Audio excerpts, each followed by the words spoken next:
Good morning students. Our next topic is error detection and correction. ठीक है, understand ਕਰਨਾ terms ਨੂੰ detection and correction.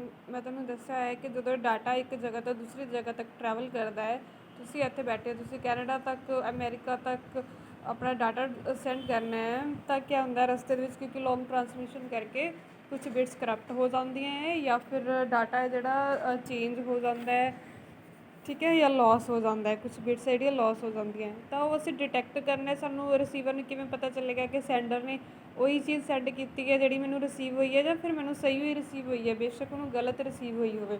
ਠੀਕ ਹੈ, ਤਾਂ ਡਿਟੈਕਸ਼ਨ ਜ਼ਰੂਰੀ ਹੈ ਕਿ ਮੈਨੂੰ ਸਹੀ ਡਾਟਾ ਰਿਸੀਵ ਹੋਇਆ ਹੈ, ਐਂਡ ਉਸ ਤੋਂ ਬਾਅਦ ਜਦੋਂ ਡਿਟੈਕਟ ਹੋ ਗਿਆ ਤਾਂ ਉਹਨੂੰ ਕਰੈਕਸ਼ਨ ਵੀ ਉਹਦੀ ਜ਼ਰੂਰੀ ਹੈ। ਸੋ ਪਹਿਲੇ ਇਹ ਦੇਖੋ ਵਟ ਇਜ਼ ਕਿ ਸਾਡੇ ਕੋਲ ਐਰਰਸ ਆ ਜਿਹੜੀਆਂ ਕਿੰਨੀਆਂ ਟਾਈਪਸ ਦੀਆਂ ਹੋ ਸਕਦੀਆਂ ਹੈ। First is single bit error. अगर पूरी तुहाडी स्ट्रीम ऑफ बिट्स है 0 1 0 1 1 1 0 0 कोई इस तरह स्ट्रीम है, ਉਹਦੇ ਵਿੱਚ ਸਿਰਫ ਇੱਕ ਹੀ ਬਿਟ ਚੇਂਜ ਹੋ ਰਹੀ ਹੈ, that means that is single bit error.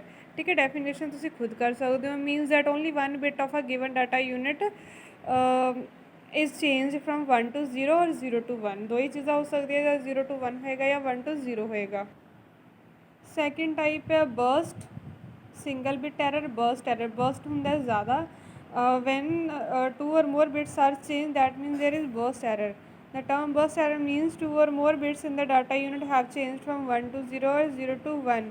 ਜਿਵੇਂ ਸਿੰਗਲ ਬਿਟ ਦੀ ਐਗਜ਼ਾਮਪਲ ਹੈ, ਆ ਤੁਹਾਡੇ ਕੋਲ ਬਿਟ ਸਟਰੀਮ ਹੈ 0 1 0, ਇੱਧਰੋਂ ਹੀ ਕਾਊਂਟ ਕਰਨਾ ਸ਼ੁਰੂ ਕਰੀਦਾ ਹੈ 0 1 0 0 0 0। ਠੀਕ ਹੈ ਜੀ, ਜਦੋਂ ਸੈਂਡਰ ਨੇ ਸੈਂਡ ਕਰਤਾ ਡਾਟਾ, ਦੈਨ ਜਿਹੜੀ ਆ 0 ਵਾਲੀ ਬਿਟ ਹੈ 1 'ਚ ਚੇਂਜ ਹੋ ਗਈ ਹੈ। ਠੀਕ ਹੈ, that means single bit error ਹੈ। ਸਿਮਿਲਰਲੀ ਬਰਸਟ ਬਿਟ ਦੇ ਵਿੱਚ, ਬਰਸਟ ਐਰਰ 'ਚ ਕਿਆ ਹੋਏਗਾ, ਦੋ ਤੋਂ ਜ਼ਿਆਦਾ ਬਿਟਸ ਚੇਂਜ ਹੋਣਗੇ। ਜਿਵੇਂ ਆਹ 0 ਤੋਂ 1 ਚੇਂਜ ਹੋ ਗਿਆ, ਆਹ 0 ਤੋਂ 1 ਹੋ ਗਿਆ, 0 ਤੋਂ 1 ਹੋ ਗਿਆ, ਇੱਥੇ ਤੁਸੀਂ ਕੋਈ 1 ਤੋਂ ਇੱਥੇ 0 ਕਰ ਦਿਓ। ਠੀਕ ਹੈ ਜੀ, ਇਹ ਹੋ ਗਿਆ ਬਰਸਟ ਐਰਰ।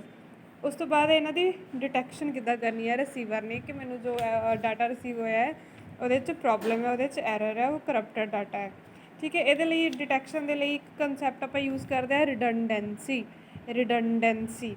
ਠੀਕ ਹੈ, ਰਿਡੰਡੈਂਸੀ ਕਿਆ ਹੁੰਦੀ ਹੈ, ਅਸੀਂ ਆਪਣੇ ਡਾਟਾ ਦੇ ਵਿੱਚ ਐਕਸਟਰਾ ਬਿਟਸ ਐਡ ਕਰਕੇ ਭੇਜਦੇ ਹਾਂ ਅਤੇ ਉਹਨਾਂ ਬਿਟਸ ਨੂੰ ਆਪਾਂ ਰਿਡੰਡੈਂਸੀ ਬਿਟਸ ਕਹਿੰਦੇ ਹਾਂ।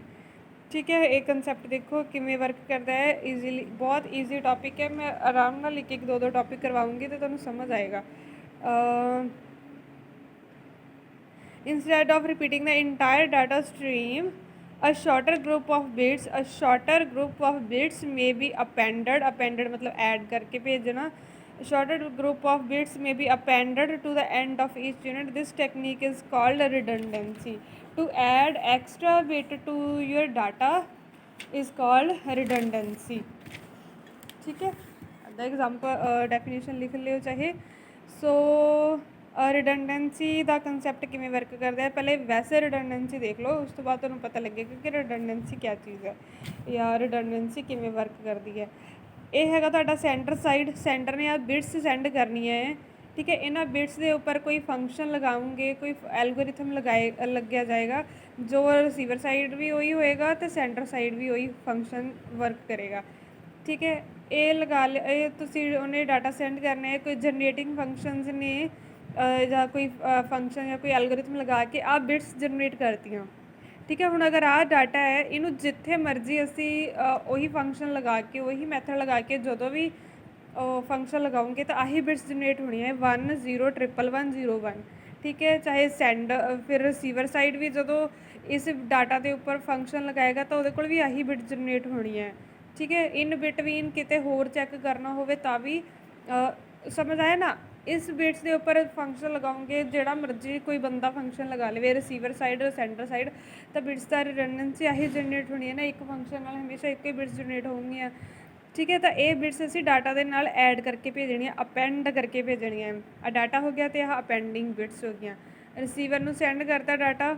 ਠੀਕ ਹੈ, ਰਿਸੀਵਰ ਨੇ ਵੀ ਕਿਆ ਕਰਨਾ ਹੈ, ਉਹਨੇ ਵੀ ਇਸ ਡਾਟਾ ਦੇ ਉੱਪਰ ਉਹੀ ਫੰਕਸ਼ਨ ਲਗਾਉਣਾ ਹੈ, ਚੈਕਿੰਗ ਫੰਕਸ਼ਨ। ਇਹਨੂੰ ਇੱਥੇ ਜਨਰੇਟਿੰਗ ਕਹਿ ਲਿਆ, ਇੱਥੇ ਇਹਨੂੰ ਚੈਕਿੰਗ ਕਹਿ ਲਿਆ। ਉਹੀ ਫਾਰਮੂਲਾ ਜੋ ਇਹਨੇ ਲਗਾ ਕੇ ਆਹ ਵਾਲੀਆਂ ਬਿਟਸ ਜਨਰੇਟ ਕੀਤੀਆਂ ਹੈ, ਇਹਨੇ ਵੀ ਉਹੀ ਫਾਰਮੂਲਾ ਲਗਾ ਕੇ ਬਿਟਸ ਜਨਰੇਟ ਕਰਨੀਆਂ ਹੈ। ਅਗਰ ਤਾਂ ਉਹਦੀਆਂ ਵੀ ਬਿਟਸ ਆਹੀ ਜਨਰੇਟ ਹੁੰਦੀਆਂ ਸੇਮ ਟੂ ਸੇਮ, ਦੈਨ ਉਹਨੇ ਐਕਸੈਪਟ ਕਰ ਲੈਣਾ ਹੈ ਡਾਟਾ। ਅਗਰ ਉਹਦੀਆਂ ਬਿਟਸ ਇਹ ਨਹੀਂ ਜਨਰੇਟ ਹੁੰਦੀਆਂ ਤਾਂ ਉਹਨੇ ਰਿਜੈਕਟ ਕਰ ਦੇਣਾ ਹੈ। This is the concept of redundancy. ਉਸ ਤੋਂ ਬਾਅਦ detection method VRC LRC CRC checksum. VRC देखो पहले डिटेक्शन कर रहे हैं एरर की, just detection. VRC LRC CRC and checksum. VRC is vertical redundancy check. VRC is vertical redundancy check. It is the most common and least expensive। ਇਹਦੇ ਕੋਈ ਖਾਸ ਤੁਹਾਡਾ ਨਾ ਤੁਹਾਡੀ ਐਫਰਟ ਲੱਗਦੀ ਹੈ, ठीक है, बड़ा ही सिंपल है और सब तो घट एक्सपेंसिव मैकेनिज्म है for error detection, called vertical redundancy और often called parity check. Parity किनू कहते हैं? नंबर ऑफ बिट्स साडियां जिन्नियां हुंदियां है, ठीक है, उन्होंने असी पैरिटी कहते हैं। अगर नंबर ऑफ वनस साडे 4 है किसी डाटा दे विच तो वो ईवन पैरिटी होगी। अगर मतलब 5 3 1 7 इस तरह नंबर ऑफ वनस है तुहाडे डाटा दे विच तो वो ऑड पैरिटी होगी, ठीक है। पैरिटी ते बेस ते काम करता है, समझ आया? जिवें आ एग्जाम्पल ले लो, ये नंबर ऑफ वनस किन्ने है 1 2 3 4, तो ये पैरिटी किन्नी है? ईवन पैरिटी है। अगर ये 5 1 होंदे, ओनली 1 काउंट करते आप, ठीक है जी, जिन्ने नंबर ऑफ वनस है वो पैरिटी है, ईवन है या ऑड है। अगर 5 वनस होए तो वो ऑड पैरिटी है। इसी बेस ते काम करता है, ठीक है। हुण किवें काम करेगा? तुहाडा आ ओरिजिनल डाटा है सेंटर दे कोल 1 1 4 जीरोज़ एंड 1, ठीक है। ये पैरिटी किन्नी है? 3 है, ठीक है। असी ये VRC they which number of वनस even बनाने हैं, नंबर ऑफ वनस ईवन बनाने हैं। ईवन किद्दां बनूंगे? जदों असी एक एक्सट्रा बिट ऐड करूँगे, ठीक है। अगर ऑलरेडी ईवन है, ठीक है, अगर डाटा स्ट्रीम में ऑलरेडी ईवन नंबर ऑफ वनस है तो असी 0 ऐड करांगे। अगर ऑड दे विच है तो असी उहनूं ईवन पैरिटी बनाउण दे लई 1 ऐड करांगे। 1 1 1 हो गया, ईवन पैरिटी जनरेटर है, उन्होंने पता है इत्थे 3 वनस है, काउंट कर ले उन्हें, तो उन्हें नाल एक बिट है जिहड़ी इंसर्ट करती। ये हुण बिट किहड़ी है? This is called redundancy bit, ठीक है जी। सेंड करती ये भी बिट, आ तुहाडा ओरिजिनल डाटा है, ये बिट नाल अपेंड करती, इधर रिसीवर नूं सेंड करती। रिसीवर ने भी यही चैक करना है कि उहदे कोल नंबर ऑफ वनस किन्ने रिसीव होए है, उहदे कोल नंबर ऑफ वनस किन्ने रिसीव हो गए। अगर तो 2 3 इस तरह ही रिसीव होए है, ठीक है, दैन उन्हें एक्सैप्ट कर लेना है डाटा, अदरवाइज उन्हें रिजैक्ट कर देना है। अच्छा, ये हुण तुहानूं ईजीली समझ आ गया। एक एग्जाम्पल इधर देख लो, जिमें आप वर्ल्ड सेंड करना है उन्हें, WORLD वर्ल्ड, ये वर्ड उन्हें सेंड करना है, वर्ड सेंड करना है, ठीक है। तो W का कोड बाइनरी कोड ये है, O का R का L का D का, ठीक है जी। तो उस तो बाद हुण देख लो W दे विच किन्ने नंबर ऑफ वनस है, ये 3 3 6 है, 0 बिट ऐड हो जाएगी। ये भी किन्ने है? 6 है, 0 बिट ऐड हो जाएगी। ये भी 4 है, 0 बिट ऐड हो जाएगी। ये 4 है, 0 बिट ऐड हो जाएगी। आ वाली जिथे लाइन लगाई है, अंडरलाइन किया है, वो वाली बिट्स रिडंडेंसी बिट्स है जी, आप ऐड करके भेजनी है जनरेटिंग फंक्शन ने। ये नंबर ऑफ वनस 3 है, तो इतने 1 ऐड हो गया, इनू ईवन बना लिया, 4 हो गया। रिसीविंग साइड भी उन्हें यही चैक करना है, अगर उसके कोल यही चीज़ बन रही है 6 6 4 4 4, तो डाटा एक्सैप्ट हो जाएगा, अदरवाइज डाटा रिजैक्ट हो जाएगा। हुण देखो सैकेंड एग्जाम्पल, ये तो एक्सैप्टेंस दी है, रिसीवर साइड सेम ही डाटा रिसीव होया है, ठीक है, आही सेम रिसीव होया है।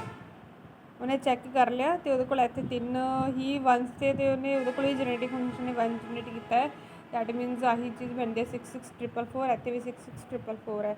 हुण अगर डाटा करप्ट हो जाता है, जिमें इत्थे है W दे विच, ਉਹਦੇ 'ਚ 6 ਤੁਹਾਡੇ ਹੈਗੇ ਤੇ 1, ਇੱਕ ਬਿਟ ਆ ਵਾਲੀ ਚੇਂਜ ਹੋ ਗਈ, ਉਹਦੇ ਕੋਲ ਕਿੰਨੀਆਂ ਬਿਟਸ ਬਣ ਗਈਆਂ, ਕਿੰਨੇ ਨੰਬਰ ਆਫ ਵਨਸ ਬਣ ਗਏ? 7 ਬਣ ਗਏ।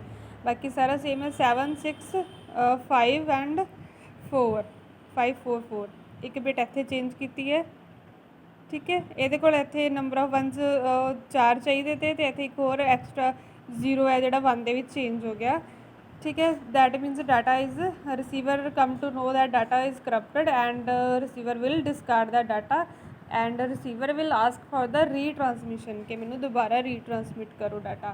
अच्छा, हुण इहदे प्रॉब्लम क्या आएगी? ये जस्ट नंबर ऑफ वनस काउंट करता है। हुण इत्थे तुहाडे किन्ने नंबर ऑफ वनस बने हैं? 3 3 6 1 7, है ना। सपोज करो कि थोड़ा होर अगर डाटा हुंदा, मैं तुहानूं कित्थे एग्जाम्पल लैके दिखावां, ਇੱਥੇ ਦਿਖਾ ਦਿੰਦੀ ਹੈ ਇਹਦੇ 'ਚ, ਕਿਉਂਕਿ ਹੈ 2 ਬਿਟਸ ਹੋਰ।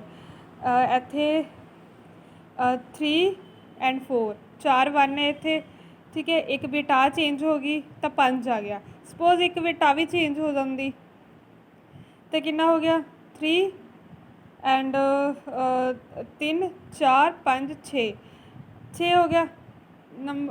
ਪੈਰਿਟੀ ਕਿਹੜੀ ਆਈ ਹੈ, ਈਵਨ ਪੈਰਿਟੀ ਆਈ ਹੈ। ਉਹਨੇ ਡਾਟਾ ਐਕਸੈਪਟ ਕਰ ਲੈਣਾ ਕਿ ਹਾਂ ਈਵਨ ਪੈਰਿਟੀ ਹੈ, ਇੱਧਰ ਵੀ ਈਵਨ ਪੈਰਿਟੀ ਹੈ, ਠੀਕ ਹੈ। So this is the problem in redundancy, vertical redundancy check, ਕਿਉਂਕਿ ਹੈ ਤਾਂ ਸਿੰਪਲ ਹੈ ਬਟ ਇਹਦੇ 'ਚ ਇੱਦਾਂ ਦੀ ਪ੍ਰੋਬਲਮ ਆ ਜਾਂਦੀ ਹੈ ਕਈ ਵਾਰ ਕਿ ਅਗਰ 2 ਬਿਟਸ ਮੈਂ ਤੁਹਾਨੂੰ ਦੱਸਿਆ ਕਿ ਚੇਂਜ ਹੋ ਗਿਆ। ਇੱਥੇ ਤੁਸੀਂ ਇਹ ਸਪੋਜ਼ ਕਰ ਲਓ ਕਿ ਇੱਥੇ ਵੀ 0 1 ਹੀ ਹੈ। ਹੋ ਸਕਦਾ ਤੁਹਾਡੀਆਂ 1 ਹੈ ਜਿਹੜੇ ਉਹ 0 'ਚ ਬਦਲ ਜਾਣ, ਜਿਵੇਂ ਆ 1 1 0 1 1 0 0 2 2 4 ਅਤੇ 1 5 ਕਿੰਨੇ ਹੈ ਇਹ 4 ਹੈ, 2 2 4 1 ਹੈ ਇਹ।